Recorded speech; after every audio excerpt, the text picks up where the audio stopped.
Welcome to today's episode of Black Belt Startup with Ferris. Thank you for tuning in. So, what's new in the world of entrepreneurship? Pricing, pricing, pricing. How much to charge as a consultant, and specifically, what is the optimal hourly based pricing strategy? That is what we want to discuss today. And if you're new to this channel, I'm Ferris Al-Halou. I've built 7 companies, exited one, and sold it to Dentsu, the global media giant. And I'm on a mission to help new consultants succeed, build their business, build a business they're proud of, make it profitable, build an amazing culture, and achieve their dreams. And I provide strategies and tips on how to start, how to build, and how to scale consulting businesses. So if you're new to sales, and if you're new to pricing and pricing feels fuzzy, it feels capped or stressful, this is your reset.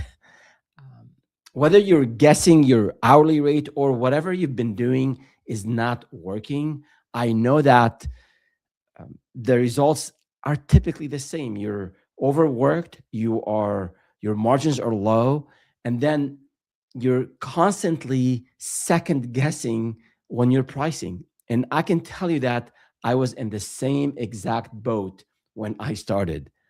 I had no idea. I was trying to sell project-based, and I heard someone talk about value-based, and I tried that and it failed miserably initially. And then after so many different trials and so many different attempts, I landed on hourly pricing. Now, I'm not saying hourly pricing is the only one way to price. As a matter of fact, I have an entire video, a 19-minute video on all the pricing models for consultants. You can check out on the channel, one of our ultimate guides. And I go over the pros and cons of every pricing model. But for those of you who are about to start or you've started, I highly recommend that hourly is the most optimal and the best solution for you from a pricing perspective. And I'll go over a whole lot of questions on this topic, 26 of them to be exact.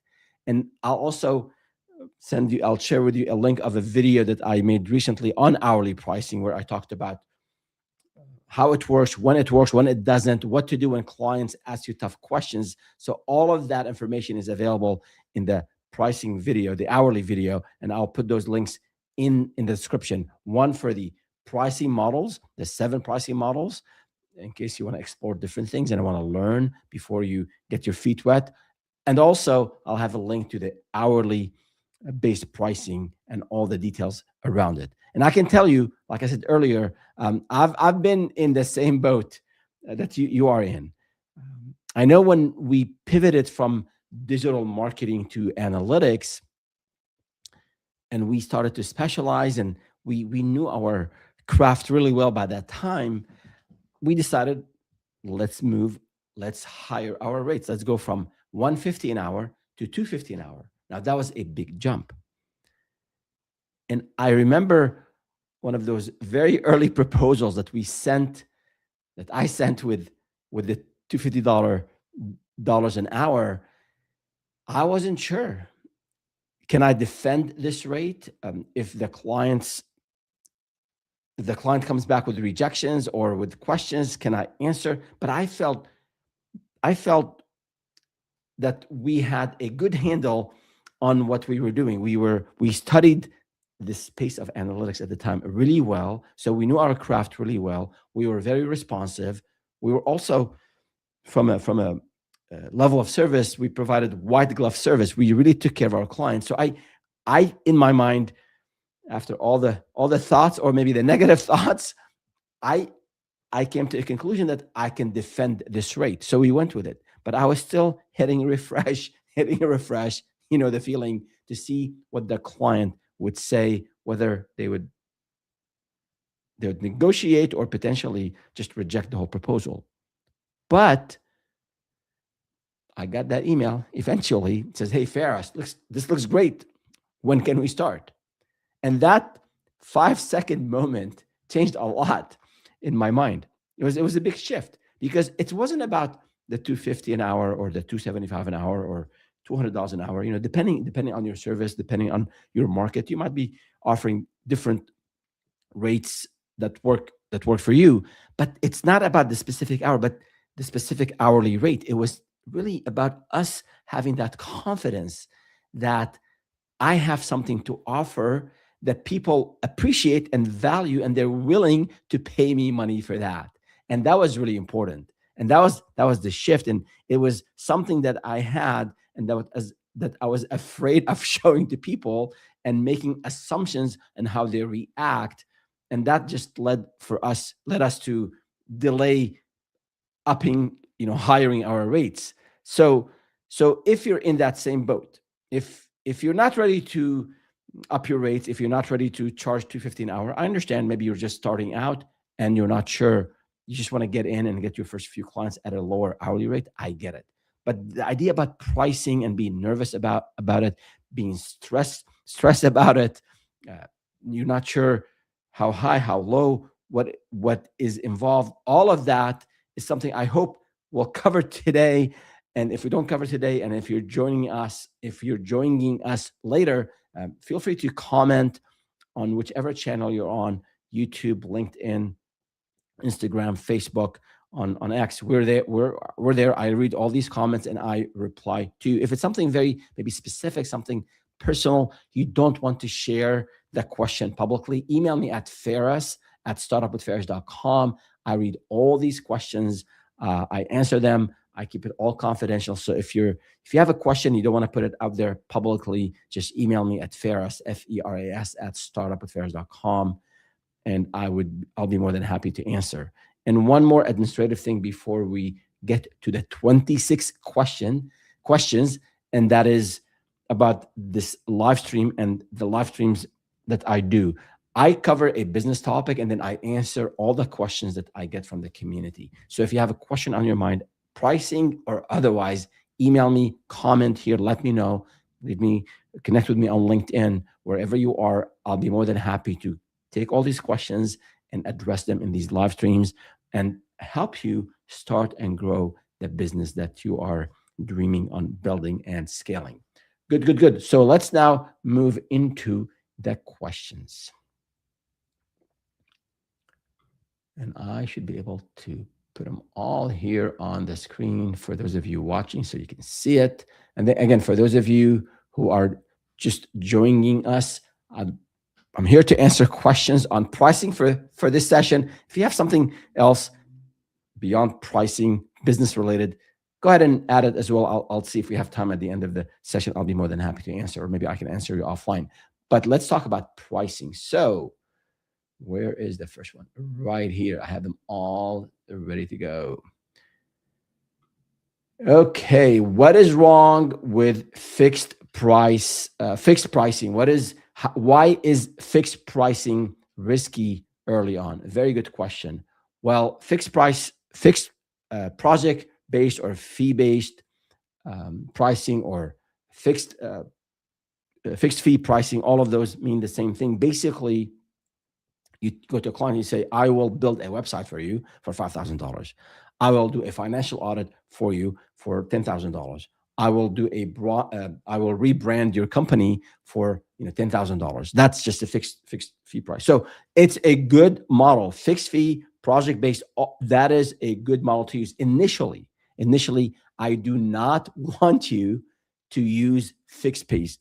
I don't want you to use fixed based. Can't say it today. Fixed based pricing. Why? Because when you are just starting out, or let's say you launch a new service line, and this whole area, the new area that you're launching, it's new to you. So you will not be able to discern all the details, all the nuances of what you have to do and what the customer is looking to have. There'll be a lot of nuance that you just haven't been exposed to.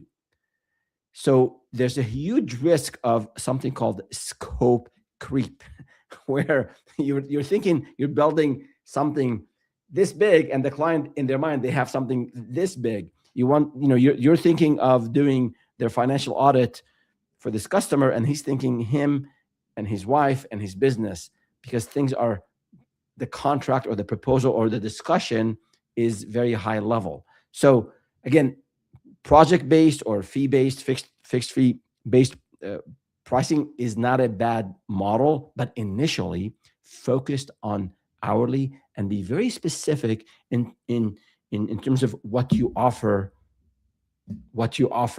in for those hours. So for example, you can say for let's say you're a social media marketing consultant. So you can say, I will go in and I will audit 3 of your channels. I will look at Facebook, Instagram, and TikTok, and I will do a full audit, and I will provide you with an audit report and recommendations. I'll do all of that in 12 hours. Okay, so that's what, and then maybe specify the specific handle, because they might have 3 YouTube channels and 3 Instagram channels and 4 TikTok channels. So again, be very specific in any kind of pricing model. In general, you want to be specific around scoping and framing, packaging your what you're solving for the client. So that is in terms of what's wrong with. There's nothing wrong with fixed fee pricing. It is just initially there's just a lot of unknowns. You don't know what's included, what's not included. You don't know what is it the customer will be doing. You don't know if you have payment milestones. It might take forever for these milestones to be accomplished. So if you said, okay, I will do this work for 10 hours, I'll do it in the next couple of weeks, and here's what I need from you, client, and that is just much more optimal for you as a new consultant. And then the beauty of this is that, let's say halfway through, you've identified that the client has other channels that you did not list in the case of the marketing consultant, and the customer hasn't really brought that up. You can let them know, hey, Mr. Customer, this is the scope of the work. I'm planning on completing this work for those 3 channels that we discussed in 10 hours. I found you have other platforms, other channels. I can also do them for another $5 for another 5 hours. So you can, the client doesn't know you yet. He doesn't know what to expect. I think that incremental hourly approach will help you solve the problems for the client right away, and then start building that trust that you are charging for the specific amount of time you're working for them and for their for the problem that you're trying to solve. So that is on the first question in terms of risky, the project based being risky. Let's move on to the next question. Is hourly pricing outdated in 2026? I don't think it's outdated at all, actually. I don't know if it will ever be outdated. I don't know. But for now, it's not outdated. I did read some articles, including one on the where was it? On the WSJ, Wall Street Journal, that I think the title was a bit provocative, that hourly pricing is outdated. For new consultants, you really have to be careful what advice you get and who you get it from. Of course, Wall Street Journal is a very established newspaper publisher. They know what they're talking about. You might not agree with some of the stuff they say, but it's an authoritative source of information, no doubt. But does that apply to you as a new consultant? That's what I want you to question when you hear advice from other people. Some of these gurus on the internet, they say hourly pricing is awful, is terrible, doesn't work. Use value-based pricing, use performance-based pricing. Yes, those other pricing models exist, but for you as a new consultant, or if you're struggling with selling, struggling with margins, stick with hourly. It works really well. So it's not outdated. Now, of course, in the age of AI, automation, efficiency, if it used to take you 2 hours to do some research that you can now do in 5 minutes, you have to be transparent with the client. If you're doing hourly, you can't just go and run a quick prompt, a sloppy prompt. Sometimes I see, on ChatGPT or Gemini, and take that and package it and give it to the customer. Use AI. I use AI. Use it responsibly. But clients are savvy. They research. So you as a consultant, you want to be efficient. You want to be You want to use automation, you want to use AI to support what you're doing, and anything that's mundane, that's repeatable, something that you can automate, why not automate and do it quickly so you can apply more of your thinking, more of the client care, more of the strategizing, doing some of the things that AI cannot do for you on your behalf. So this way, you still charge hourly, you still leverage AI, and you'll be the consultant that this client who will be happy with your performance. You'll be the one he or she will refer to other people because you are very efficient.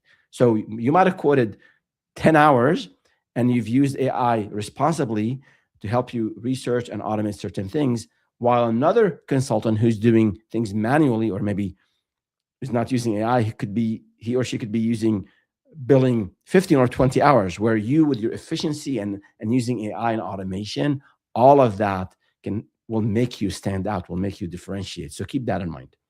But good question. So moving on to the next one.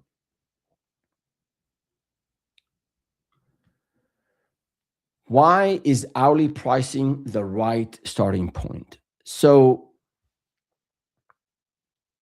I just covered this actually a little bit ago, but hourly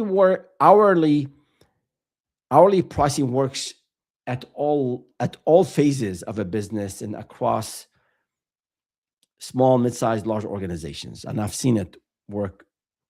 I've seen it work really well. But initially,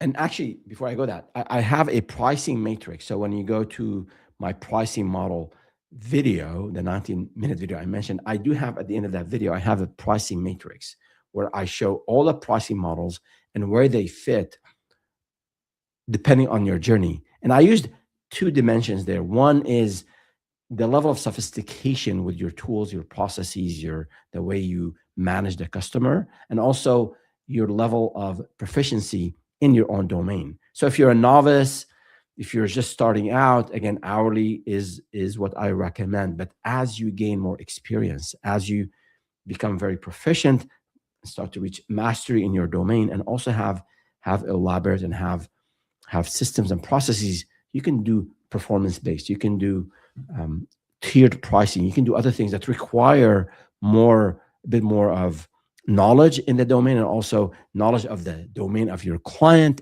and also ways to track your results and report those results to clients. So again, I think for a new consultant or someone who's just debating and struggling with which pricing model to use, stick with hourly for now, and there's no issue. I've seen small organizations and I've seen organizations with thousands of employees use hourly pricing. Now, as you get bigger as a business, you need more systems, more processes. You will need people to manage all this back end of hourly reporting and to maintain profitability and make sure you're using the hours and this whole thing, the whole back end system has to be in place. But initially, when you're starting out, you don't need a lot of sophistication. A spreadsheet will be your system to track things for you and maybe the first couple of hires you have, or maybe the first contractors that you have. So keep that in mind when you are deciding which pricing model to use. Stick with hourly initially. Next question. This is a good one too. What expenses should be included in pricing? So to give you an example, so you offer someone to do, let's say you're an HR consultant and you want to go in and improve employee morale, and you want to improve the entire process they use for performance evaluation and feedback. So you might this stuff cold. You're a consultant, you know the system, you know the tools. But let's say the client is using another tool that you haven't worked on before. And for you to do that job, that project effectively, you have to learn that tool, the one that the customer is using. So do you charge the time for you to learn that tool to the client, part of your hourly project, or do you put that time, against your own, on your own dime, right? So I don't know if there's a hard and fast rule there, but basically, I would say I wouldn't charge the time to research the client's tool. I would not put that in my invoice because that's just me as a consultant. I'm the consultant. I'm expected to know a lot of things about the industry that the client is in, about the the systems, the processes, the technologies around HR consulting, right? So people are hiring me because of me being a consultant, the knowledgeable person. So anything to do with the client, with the project, if they specifically ask you to go and research their competitors, all of that I think is valid to be invoiced against the hours that you have.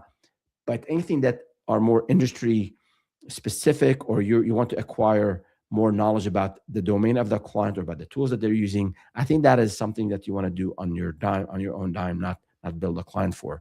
And the best thing here is to be very transparent with the client. Clients don't like surprises. So especially when they have to pay for those surprises. Oh, yeah, by the way, we need 5 more hours. Oh, yeah, we need 10 more hours because of this, because of that. Or, hey, I use all the hours researching, learning your new tool. Imagine, put yourself in their shoes. You're paying someone to do something for you to help you improve employee morale and the employee performance process, and then you spend most of the time learning the tool and then billing them for it. I don't think it will land really well with them. So the best thing is to be clear in what's included in your hourly billing, and what's not included. So clarity is really important, especially as a new consultant. Your reputation is really important. So if you establish a reputation where you are nice to work, you're knowledgeable, easy to work with, you don't nickel and dime, you're the most important, you're reliable, and also that reliable, dependable, and of course trustworthy. That is, earning someone's trust is hard. So as I think, yeah, Warren Buffett, he said, your reputation is like fine china, so expensive and hard to get, and so easy to break. So as a new consultant, especially if you're working maybe in a domain, in a specific niche, and people talk, right, you want to be known in that domain that this person is reliable, dependable, knowledgeable, and they are trustworthy. They don't they bill you for the time they work. That's the reputation you want to establish, and that is the DNA you want to have for your own business and with the employees and the contractors that you work with. Good, good. Moving on. What percentage of time is realistically billable? So that's a really good question, because when I was working on that video that I just mentioned earlier, the hourly pricing sort of ultimate guide there, I covered a lot of details, and I did a lot of research online, and I noticed a lot of the new consultants assume, I work 40, 50 hours a week, and then I can, hey, if I can bill at $100 an hour times 50 hours a week, that's $5,000 a week, times four, that's $20,000 a month. Well, the math looks nice on a spreadsheet, always. But you have to spend time selling. Well, you have to spend some time marketing, selling, networking. You have to, if you're working, if you're just starting, you might have to do some paperwork with lawyers. You want to set up your accounting system. So even if all that back office is set up and established and it's functioning well, you still have to spend time on non-billable work. So I would say initially use, I would say 60%.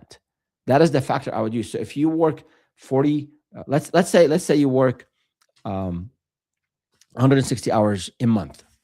And I have those cards from the video that I worked on the other day. So if you have 160 hours, divide by or multiply by 60%, you basically get 96 billable hours. So I would start with 96 hours. Assume you have 96 hours to bill. So that is the pool of hours you have. Now, of course, if you're the ambitious type, and you want to put in more time, you want to work 60 hours a week. So you have an extra 20 hours a week. And let's say half of those are billable because you're spending a lot of time out there networking and getting leads. So instead of having just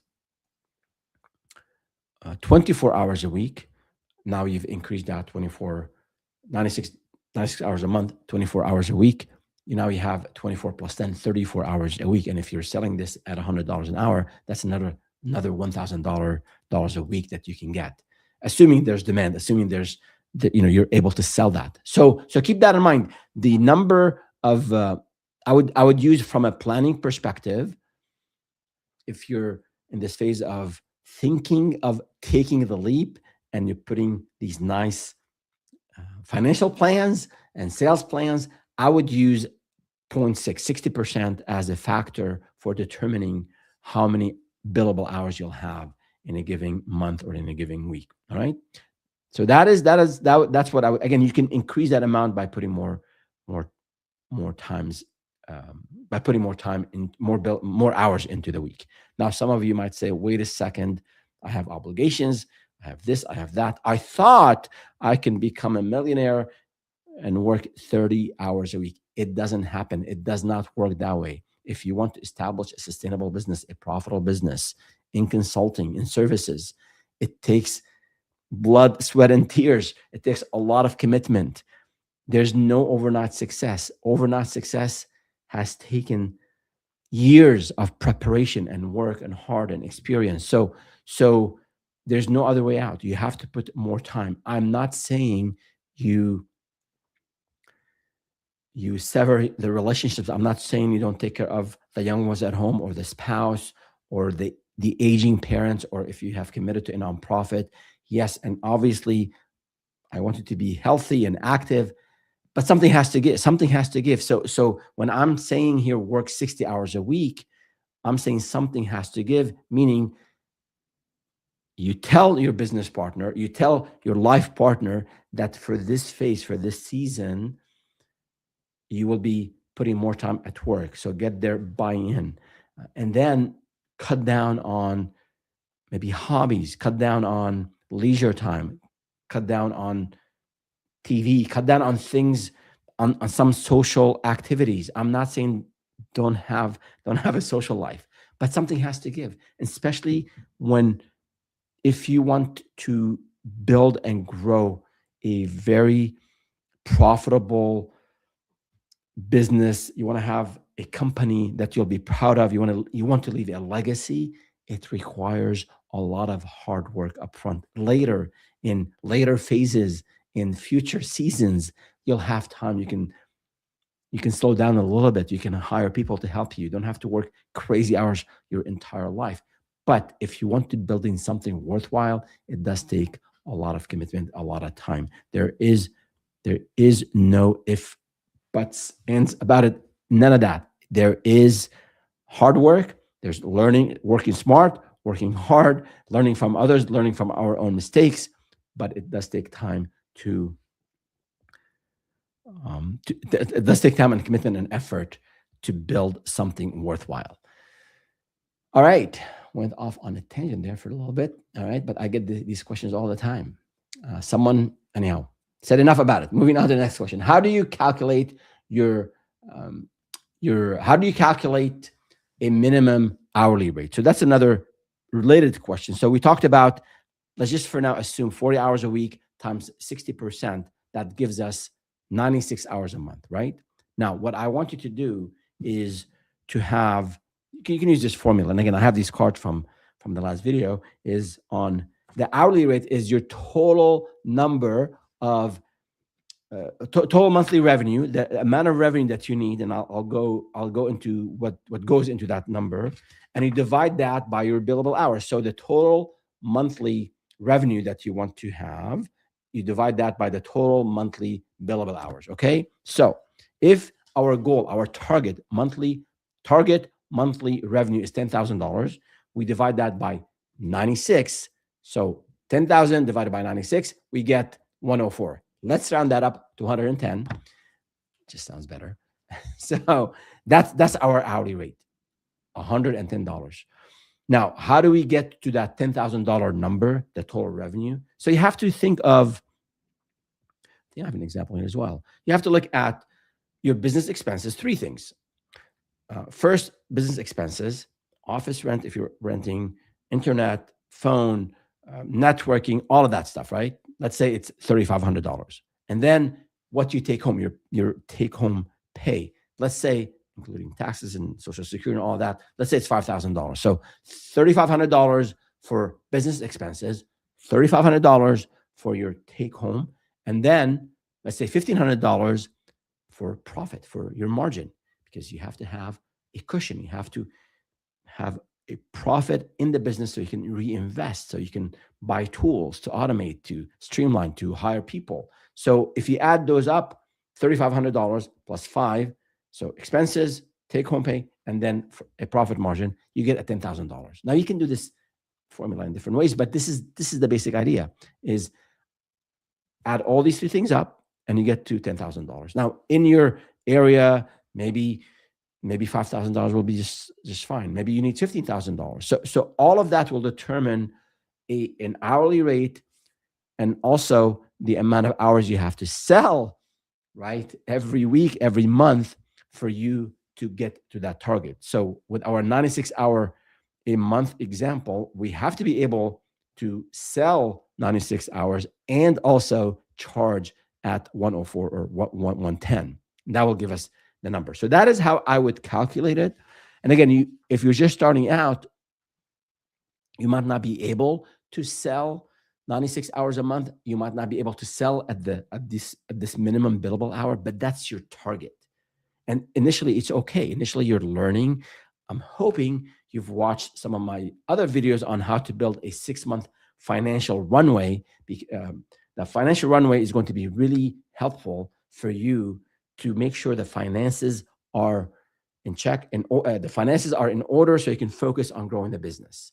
So check out my live stream. I have a live stream on a 6-month financial runway that every entrepreneur needs to have.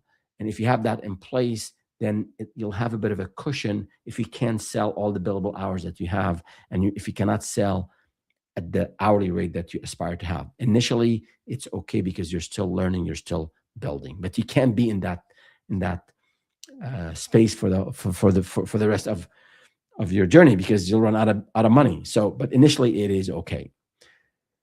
Good. Why profit must be part of my rate? I just explained this. Those are all related questions. I had them here in order by design. Basically, I do want to emphasize, when we did the math in terms of your target monthly revenue, again, business expenses, take home pay, and then profit, you must have a profit margin. If you don't have a profit margin, you can't invest in the business. You won't have a cushion when there is famine, as it's known in consulting and services. There's feast and famine. Sometimes you have a whole lot of leads, a whole lot of customers, and then you're working 60, 70 hours a week and you're barely catching up. And then at times you have no leads. All customers are just slowing down their spending, or it's the holiday season, or what have you. So having a cushion, having a profit is really important, and it builds up. And if you have $1,500 of profit every month, obviously by the end of the year, you have almost $20,000 in your bank. That's a nice cushion, especially if you're just starting out and you're not ready to hire. That gives you a lot of peace of mind. That's really important for entrepreneurs. So the financials are in order. My family will be provided for. I can start investing in the money. I can I can upgrade my computer now. That's slow. I can hire a part-time contractor to help me with certain things. So that profit is really important. Initially, again, there's always an exception. Early on, like the first few clients, don't worry about profit. I want you to be out there knocking on doors, closing deals. Profit margin, all that good stuff is for later. Initially, number one goal is revenue. Number one goal is to grow the marketing and the sales muscles, because that will give you confidence. That will validate your business idea. your business. And then from there, you'll learn from the first few projects that maybe did not have an amazing margin. Maybe you lost your shirt on those projects, but you learn from them and you build that muscle of being out there and you're selling. And I remember that, and if you follow my channel, you probably heard this story before. That first sale we had to a small Greek restaurant here in Santa Clara, California. It's called Athena Grill, still thriving. That's 20 plus years ago. That $1,400 project, and that 50% upfront payment, $700. That was one of the best moments in my professional life because it validated that I could sell. It validated that someone out there has a problem I can solve. And that gave me a whole lot of momentum, a whole lot of energy to go out and keep selling, and then up our price from $1,400 to $2,000 for our second client, my dentist. So very grateful to the dentist and the owner of that Greek restaurant. They're still around. But when you sell, when you start selling, it builds a lot of confidence. So I want you to do that initially. Don't worry about profit. Just sell, sell, sell. All right. Next one. How do you explain hourly pricing to clients? It's very straightforward. You say, I will give you 10 hours and you will bill me. I'll invoice you for $150 an hour and then you pay me $1,500. That's really it. There's not a whole lot of complexity to it. When it's value-based or performance-based or these other pricing models, there's just a lot going on and you have to be very specific. But with hourly, you tell them, here's what I do. I'm an HR consultant. I will come in 10 hours or 20 hours. I'll do these 3 things for you. That's it. Or it could be even a bit more open-ended. Let's say, use me as you wish. I will come to your office. I will look at the records, but I will spend 10 hours working on your project. If you are a video editor, if you are a branding person, if you are an HR consultant, we mentioned HR consultant, if you are a financial advisor, all of that can be packaged. All the services that you have, you can package in an hourly fashion. And you tell the clients the way I like to do it is, after I learned the hard way, of course, is I would give ranges. Clients don't like vagueness. And again, expectations, they're always missed expectations when people communicate. So I would say, tell them basically, I'll do, here's my hourly rate, and I estimate around 10 hours for this project, and then I'll keep you posted. And if you send more work my way, or the scope is larger, we will need to put more hours. So be upfront about it and explain it to the client, and give them the details on what you'll be billing them for and what is it that you will not be billing them for. And again, don't make things up. Build trust, establish credibility, make sure integrity is important. It's really important. That's your reputation as a business owner, as a consultant. Your team members in the future, they'll see how you work with clients, how you deal with the clients. And if you're cutting corners here and there and not transparent, and if you're playing games with clients, what sort of DNA you'll be creating for your business. Keep that in mind when these thoughts come to you. So that's on explaining to clients. Now, when it comes to clients asking, the next question here is, how do you avoid open-ended engagements? Because I've seen it where, these are my services and I charge $150 an hour, and it's all open-ended. So me as the client, when I receive this proposal, okay, the hourly rate is fair, $150 an hour. They've got the credentials, they have the logos, they've helped clients like me. So I'm happy, I'm okay with that.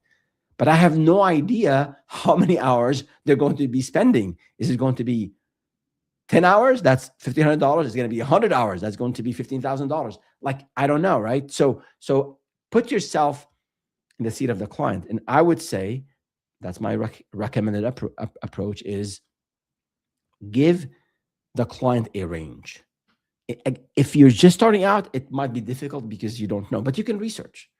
This would be a good time to check with ChatGPT or Gemini or Claude. Just put together a very thorough prompt, not a sloppy prompt, and and get a range. A project of this scope for a client this size with these parameters, what is an average? What is the average number of hours to do something this from someone who's new to consulting? So look around, maybe do some competitive research. If you network, and you should be networking, if you have access to people in your field, you learn from others, suppliers who provide maybe adjacent services, see how they're pricing the range of something like this work that you're about to propose. So this way you go back to the client, you say, here's my hourly rate. I estimate it's going to be anywhere from 15 to 20 hours, or maybe 15 to 25 hours, because a lot of times clients don't have and don't provide all the details. We as consultants, over time, we learn what questions to ask to define the scope for the client. So we avoid, again, mismanaged, or we avoid having issues with expectations. But early on, we don't know what questions to ask. We don't know how to scope things properly. We don't know what a range is. So initially, I would say, again, do your own research, competitive research, check with GPT, Google those questions, and then go back to the client and say, here's my hourly rate and here's the range. And to the best of your ability, stay within that range. Even if you have to put a few more hours, even if you have to do more work than maybe what you understood needed to be done initially, getting that client happy, making that client delighted is really important. Is the difference between making it and make it, or it's going to be help you make it, or potentially close shop. Because if you don't have initial happy clients, you'll be losing some of that momentum. You won't feel good about it, and then they will not be sending you new business, and they will not be sending you referrals, which typically repeat business and referrals from existing clients is a very key source of stream of revenue in early on. So that's why don't nickel and dime. Be generous with your hours always, but especially initially. A couple hours, and if you're bidding on a 20-hour project and it takes you another hour or two, do something. Let them know. Maybe ask them for a testimonial, for a case study. Say, hey, it took us 5 more hours. Happy, no extra charge. Would you be kind enough to leave a testimonial for me, right? Or maybe be on my podcast, or do a case study, right? So those are things I would recommend to do, so that you don't nickel and dime with the hours. Over time, you want to be very disciplined with the hours, but initially, again, it's a different setup, different environment. Next, what does T&M really mean? Okay, T&M probably came from government or engineering or construction, time and materials. Basically, people might ask you, bill me or quote me T&M. They mean basically hourly, but you want to differentiate your hours from other third-party hours or materials. So for example, let's say you're an accountant, so you charge hourly, and then you will bring in a few systems to help you manage the client's back end, maybe QuickBooks Online, or maybe you have Expensify. I don't have any affiliations with any of these tools, by the way. I'm just mentioning those as examples. So you can bring all these systems to the client's environment. The client has to pay for those systems, that's material, and then you just charge for your time. So T&M is time and materials. It's basically your hours are in one bucket, and then you have third-party costs, licenses, other people's time, or maybe tools or software. All of that will be in addition to your hours. So that's what T&M is. Next question. Why does efficiency hurt hourly pricing? Okay, so this one goes for, it's a good point, valid point for the proponent of fixed based pricing, or performance based pricing, or value based, all that good stuff. So if the opponent of hourly pricing, they always mention this. If you, as a consultant, as a talented expert, you go into a situation and you solve it in 20 minutes. So what do? You charge for 20 minutes. So if your hourly rate is 180, then yeah, you're going to charge $60 and that's it. So if you do fee-based, say, hey, I'll come in and fix this for $1,000. Whether it takes you 20 minutes or 200 hours, it doesn't matter. The client agreed to pay you $1,000 for fixing this problem. Now, if you charge, by the hour, or in 20 minutes here, you're leaving a lot of money on the table. I get it. There is a place and there's time for value-based pricing, but initially you won't run into this issue because you're still learning how to sell, how to deliver, to implement, to understand the client's requirements. So it's a very highly unlikely scenario for new consultants and those who are struggling with selling and pricing. So I would say it's a valid point that if you're very efficient, you're getting sort of you're getting punished for that. But as I said earlier, if you're very efficient in certain things, see where you can add value. Even if you're using AI or automation to provide that efficiency, you always want to identify value, other areas where you can offer value that you, the consultant, can offer to the client. Good. Next. And we have a comment here. Let me go to the comment. I believe I want to be successful. Okay, so this is from baby Jesse 963. I believe I want to be successful. I think you have to lie. I think the question, maybe if I'm reading this right, if you want to be successful, you have to lie. I don't think so. I don't believe so. In marketing, sales and marketing is not making things up, is not lying. Of course, you want to look good. You want to look your best. It's okay to embellish a little bit. If you're going on a date, you want to look good. If you're going to meet your future wife, you're going to look good. If you're going to your graduation ceremony, you want to look good, of course. But it doesn't mean that you're faking it or you're lying. Same thing in business. I think from a sales perspective, let's say if you have skills and you're solving problems, of course, that is essential. That's what you have to be a consultant. You have to have some skills, some knowledge you can build. If you don't have a whole lot of skills yet, a whole lot of experience in a specific area, you can learn it. So this applies to those who don't have skills in a specific area yet. You can learn those, but once you have it, it's really a matter of presenting what you have as a solution to the problem that the customer has. So you don't have, lying is a big word. I don't think that works well in general in life. You'll get exposed. You'll have a reputation that you're maybe inflating your numbers, you're making things up, you make false claims. There potentially could be legal ramifications, but just even from a reputation perspective,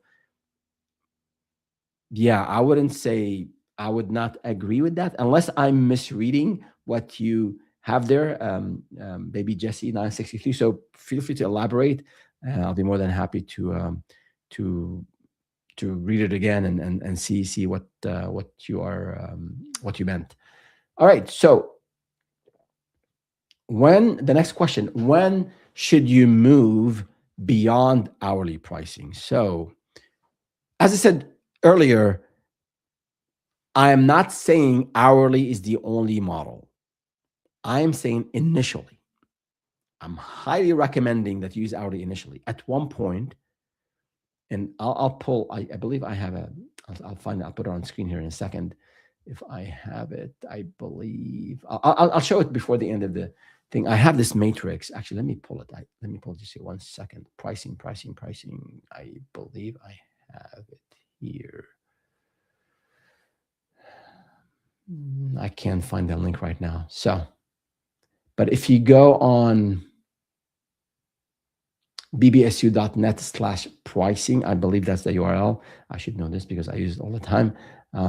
You'll have that matrix. I will definitely include a link to it in the description after the live stream. But basically, I show the 7 models and where they fit for your business. So in no way I'm saying stick with hourly. You can stick with hourly from now till you retire. I've seen companies when we merged when Dentsu bought us and we merged with their systems, and their processes. They had a very elaborate system of tracking hours. We were not selling hourly at that time. I love valued based, and we had by that time we had specialized, and we knew our craft really well, and we were selling six-figure contracts.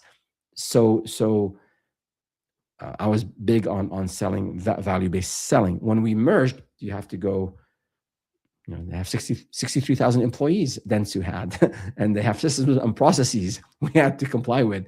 But they invested in tracking hours on a project, by individual on projects, and that they had a very, very, very nice margins and profit margins. So I know it works well with the right infrastructure when you're larger, and initially it works well. Just like I said, it's optimal because it's easier to sell, easier to package. You avoid issues that come up with these other models that require a bit more sophistication.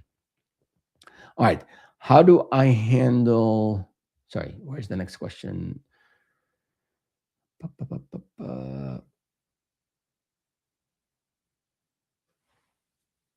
So when should I move beyond hourly? Again, I will find this matrix. I think that will help. And then check out this video on the ultimate guide to pricing models. I go over all the models, pros and cons, and when one is more optimal than another. Okay, next question is, and we're going to go a bit quicker here. Okay, can you raise hourly rates later? Of course, you can raise hourly rates at will whenever you want. You're the business owner, you're the CEO. That's why you started this business, because you can make those decisions. Now, don't feel bad about it. If let's say you completed 3 projects at $150 an hour, and you felt good about it, the clients are happy, you solved the problems, you got the testimonials, the clients are singing your praises, my friend, up it to 175 on your next proposal, because now the lead can call your customers and they'll sing your praises. Right now, if you stumbled and you failed, and we all stumble and fail, and it's just part of the process, and you're still not sure how to deliver a good solution, yeah, I wouldn't compete on price at that point. I wouldn't compete on the quality of the work and the premium level of service, because I'm still learning. So you can start with whatever rate that you can sell at initially, and then later, 6 months down, a quarter down the road, or 6 months down the road, you can definitely up your price. You can change. You can have different prices for different services. You can have different prices for different clients. So all of that pricing is fluid. It's up to you. You don't have to stick with one price forever. You don't have to stick with one price for the same service, or for the same price for different clients. So that is just as a sort of a general statement. There's some nuances I think we'll get to here before the end of this stream, but in general, the answer is yes. Should I list my hourly rate on my website? Okay, I've done it in some companies, and we didn't do it in other companies. I don't think I'm neutral on this. It's really up to you. If a lot of your competition is listing their hourly pricing on their website, then of course go ahead and do it. I would say be competitive. Or if you're higher, you're pricing higher, show why you stand out. You've got the credentials, the certifications, the experience, the logos. You're responsive. You bent over backward for clients. Stand out. If you're charging higher than the rest, you have to stand out. You have to differentiate. This is the psychology of selling and buying. Buyers want to know why. Buyers, a lot of times, is not about the amount they pay you. They want to make sure it's fair. They want to make sure, okay, it's 10% higher, 20% higher. It's okay. They want to make sure they're not paying double for something that they can get from someone else for half the price. So in general, so keep that in mind. So no issue in putting that on your website. I think look also what others are doing. If you are promoting your services on platforms like Upwork or Fiverr, the hourly rate is open. So I go in there, and we use Upwork all the time. I see things at $10 an hour, and I see the same service from someone who's top rated. I see from another person, I see for $150 an hour. I'm not kidding you. But they're different credentials. There are different, maybe language fluency, there are different knowledge of the specific market, the number of years of experience. So look, if you are going to list your services on something like Upwork, then make sure your rate is defensible. Um, make sure you can defend that rate, because people do compare. Buyers, a lot of times, especially in B2B, 60-70% of buyers do a whole lot of research before they even reach out to a lead. Their data on this. So you want to be able to present yourself in the best light.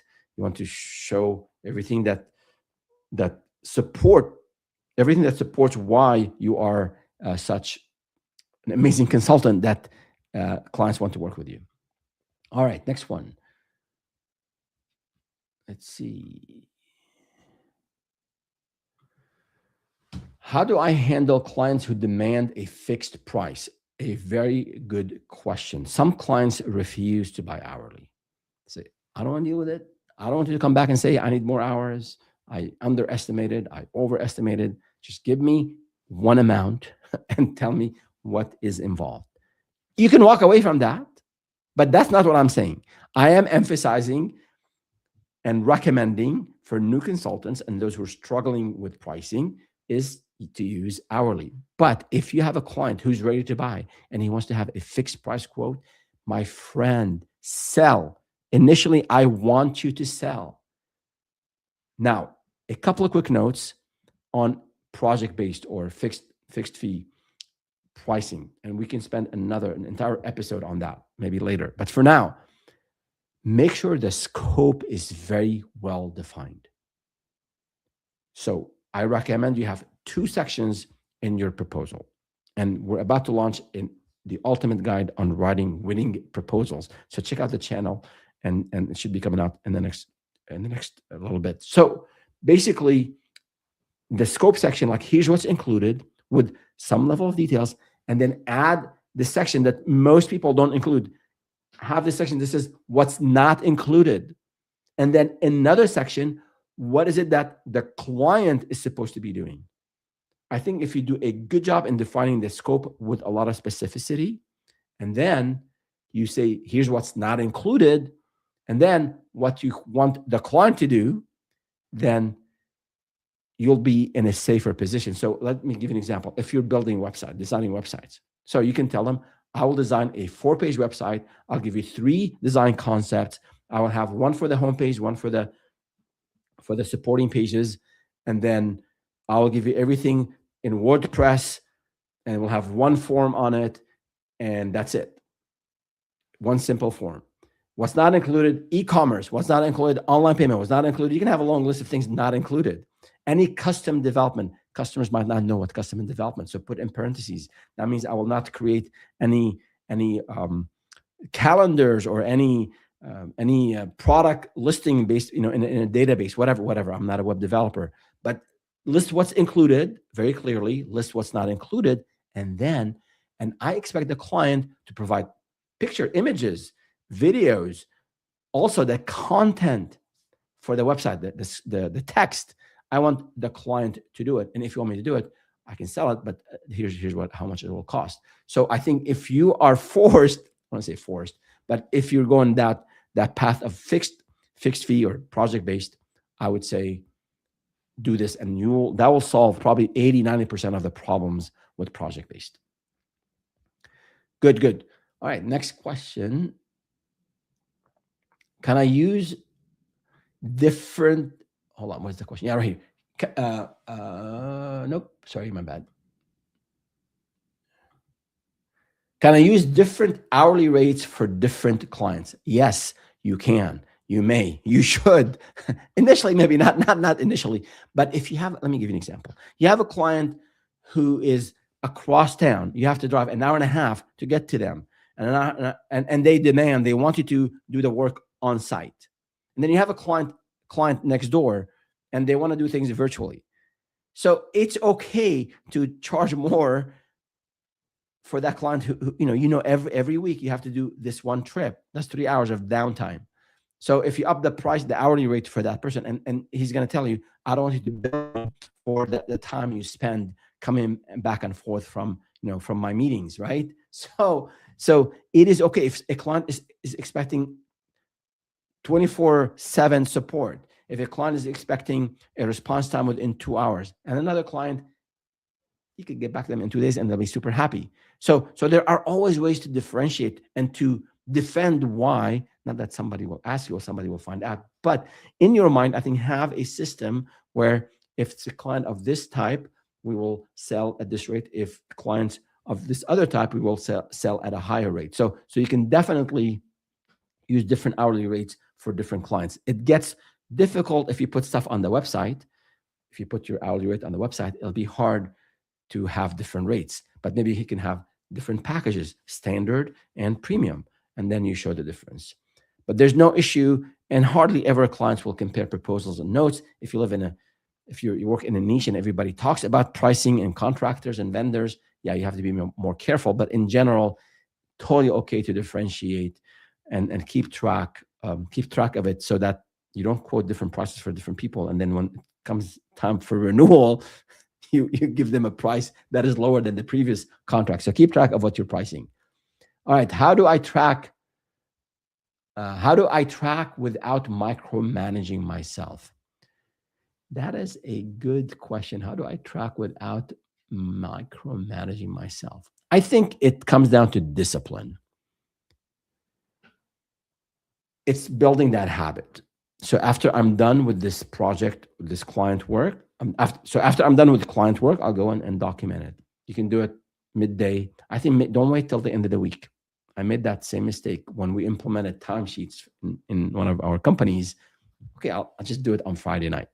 Well, Friday night, you've forgotten what you've done Friday morning, let alone what happened earlier in the week. So I would say make it a habit, even if you're just by yourself. Set up a spreadsheet, a Google Sheet. You don't have to buy a tool initially, and then just list, especially billable work, like here's what I've done. Now it comes, okay, some clients, some consultants charge in 15-minute increments, like accountants, lawyers, sometimes they charge by 6-minute increments. So come up with something reasonable. Again, initially, the goal is not to make a fortune from these first few clients. Initially, you want to sell, you want to deliver, you want to get happy clients, delighted clients.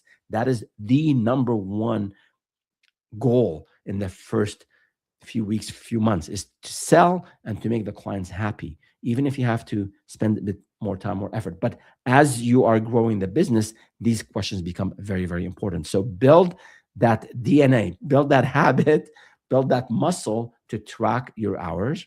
And then at the end of the week, even if it's just you, your own business, where did I spend time this week? Right? There are a lot of other benefits. I have another session, an entire video on how founders, it was on delegation and how you can identify where you should be spending your time as a founder, depending on the phase of your business. So I have this tool called the Founders Focus worksheet, and if you do it for a couple of weeks, and you'll see where you're wasting a lot of time and not selling, not marketing, not delivering, and then you end up, and then you might be complaining, how come my business is not growing? So it's important to track. You don't have to track at the 6-minute increments unless maybe, again, you're in a field like lawyers who do that. It's common. Not that I like it, but that's just how they work. Some of them, a lot of them. But I would say maybe do it like in 15-minute increments. If you maybe quick reply to an email, it's fine. But if you're spending more time on a specific question, or you're on the phone, or you're meeting, obviously those are all trackable and all trackable. Okay, what tools should I use? And for those of you who are with us, I'm probably have another 10 or 15 minutes to finish all the questions. But if you have questions that I haven't answered yet, or something else, if it's not pricing related, go ahead and put it in the comments. I'll be more than happy to answer those at the end of the session. But for now, let me go through the rest of the batch here. So how do I track time? We talked about that. Okay, what tools should I use for time tracking? So there are a lot of tools out there. If you are just starting out, use a Google Sheet. Okay, scrappy. Don't spend money on things. But tools, software helps. So if you're using Asana or Notion or Basecamp, see if there are plugins that connect to a system that you are already familiar with. So I wouldn't recommend you go and get another system for time tracking. But if you don't have any tools yet, I mean, there are a bunch of them. I think we used EverHour. We used again. I don't have any affiliations with any of these tools, but they're ClickUp, EverHour, Toggle. There are a few of them out there. Toggle Track, I believe. Check them out. Most of them have free trials or like $10 a month per user. So get one, see if you like it, use it. But I would say from an efficiency perspective, see if the tool that you're already using, or maybe a tool you're about to select for your task management, if it has a time tracking element, a component, or plugs in another software that does time tracking, use that. It's very helpful. I know also a lot of the accounting systems, they also have time tracking, and they make it easy for contractors to build their hours from within the accounting system. Let's see, we have 7 more questions, 8 more questions. All right.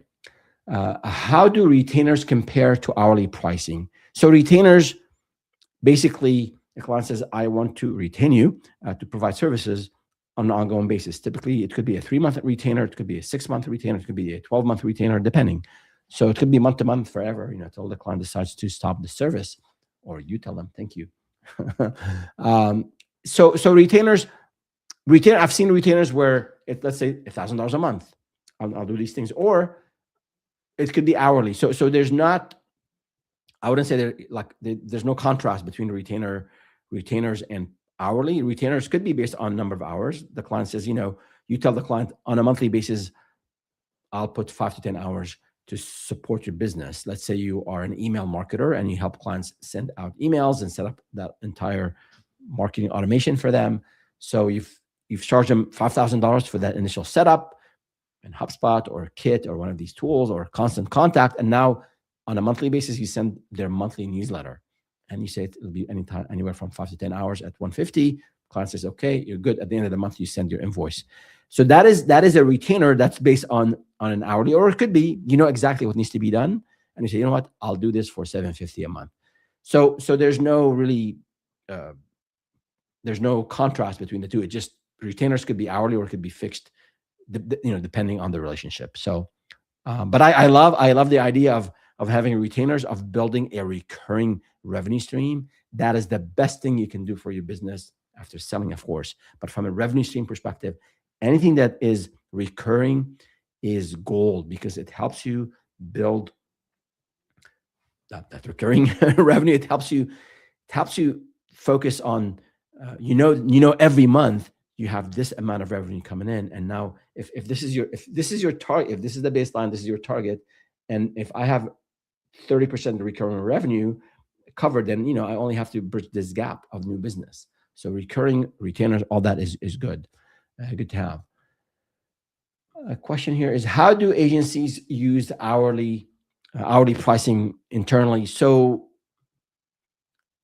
in the last company, the one we sold to Dentsu, there were 45 of us, and we used at the time, I believe we used Basecamp, and we started to, I think we plugged in EverHour or one of those tools.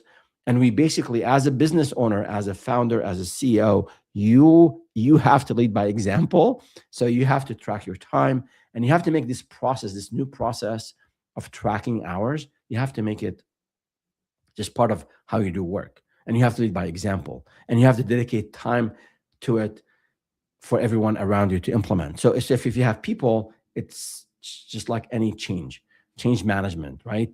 You have to define the benefits of the change. You have to implement it, train people on it, and then lead by example. Initially, if it's just you and maybe your first hire and maybe a couple of contractors, you can just use one of those systems that I mentioned earlier, or you can use a Google Sheet. It's really fine. But I would say I've seen it, like I said, in small agencies who are very strict on time tracking, and I've seen it with companies with 63,000 employees, and they have the entire back end system, and they have a team called resource management that supports the entire company to track hours. Those work on client projects, of course, and also for internal projects. Tracking where the time is spent is really, really important. So I believe it was Peter Drucker who talked about, like, time is the most important asset. If you can't control it, you can't measure it, you can't manage it, you can't manage anything else. So keep that in mind. All right. What tools? Let's see. Should I discount my rate to get my first client? Yes, yes, and yes. Get that first client, whatever it takes to get that first client. You don't want to sound desperate, but get that first client. If you need to discount by 50%, go for it. If you need to discount by more, go for it. Because I need you to close that first deal. It's really, really important. Now, of course, if you're doing a service that takes 6 months to implement and it's $50,000 worth of work, be more careful with this recommendation, right? Because you don't want to do $200,000 worth of work for $50,000. That could bankrupt your business. But I'm talking about smaller projects. So if you're planning on charging $5,000 and the customer wants to buy it for 4,500, negotiate. That's fine. Do it. Don't worry about it. Close that deal. Close that deal. Money will come later. But do all the best practices that I've shared so far. Properly scope, define the requirements, make sure everything is clear. Tell them how you'll track, where you spend where you'll spend the hours, where you'll be, what is billable, what is not. So do all of that, and then if they're looking for a discount to get you that first signed contract, go for it. Right. Next one is, how do I handle scope creep with hourly work? Well, if you define, like the client says, okay, we can use the HR consulting example. If you told them that you'll go in and audit their system, their performance review system, and maybe interview a few employees and interview a few managers, I mean, define all of that. And you say it'll be hourly. And again, as I said earlier, I recommend a range. I recommend a range of hours to complete the work within. But now you and the client, you both know that if they need more work from you, then they know your hourly rate. So there's really no issue whatsoever in terms of sorry, where's that question here? I want to make sure. Yeah, in terms of scope creep, because it's hourly. If they want more work, you tell them, okay, I think it'll be 5 hours, okay? Or a lot of times you're not sure how long it will take. And this is a good not shortcut, a tip. If you're not sure how many hours it's going to take, but if you spend 2 more hours or 3 more hours, you can determine with a high degree of probability, and you'll be almost certain, a high degree of certainty, sorry. Then you can say, hey, I'll bill you for 3 hours to go and dig in and understand what's going on, and then I'll give you how many hours it's likely to take. But always hourly, the base of hourly is that you'll spend 2 hours, they'll pay you for 2 hours. You'll spend 3 hours, they'll pay you for 3 hours. So the concept of scope creep is more typically associated with a project-based or a fixed fee pricing model.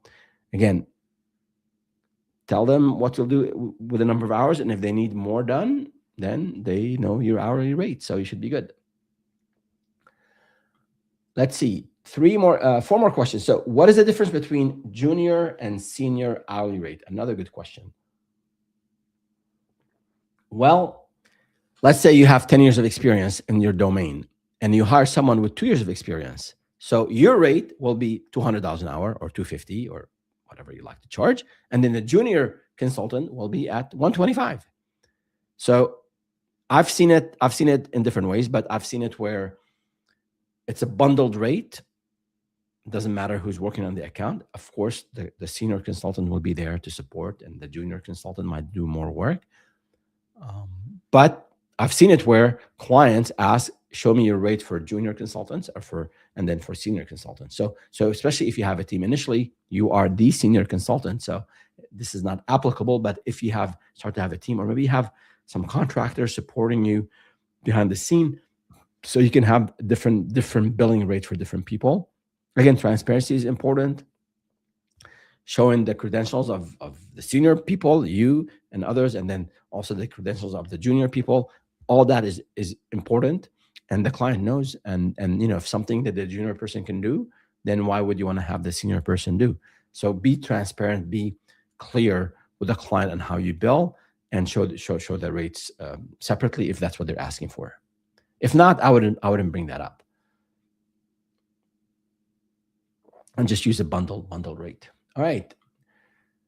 How do I transition client from hourly to retainer? Typically, a retainer is after you've done that initial implementation work or the audit, or you completed a project, and now there's ongoing maintenance, ongoing support, ongoing improvements.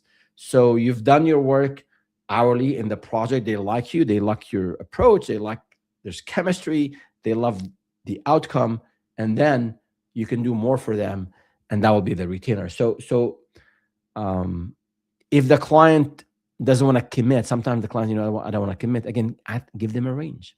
Say it and tell them, be upfront with them. Say, I can dedicate. I'm a professional growing my business. If I know that you have needs, and if we commit to a 3-month or a 6-month retainer, you will have priority response time from me. So show them what they're getting for their commitment. They are making the client is making a commitment by signing a 3-month or a 6-month retainer agreement with you. So show them that you will take care of them a bit more because they've done that commitment. So that is where I think, again, transparency, most people are reasonable. Most people will appreciate that. Say, okay, you will give me faster response time. You will be there for me. Tell them I'll keep an eye. I'll read about your business, about your competitors, about your market. It's a strategic relationship. A lot of people, most reasonable people, they would appreciate that. So that's how I would address it. Okay, the one before last. What hourly rate mistakes do most consultants make? I think if you followed what I've covered in the video on hourly pricing, and then also if you followed this session, you probably avoid 98, 99% of all the mistakes, because that's what I've covered after all the research. But I would say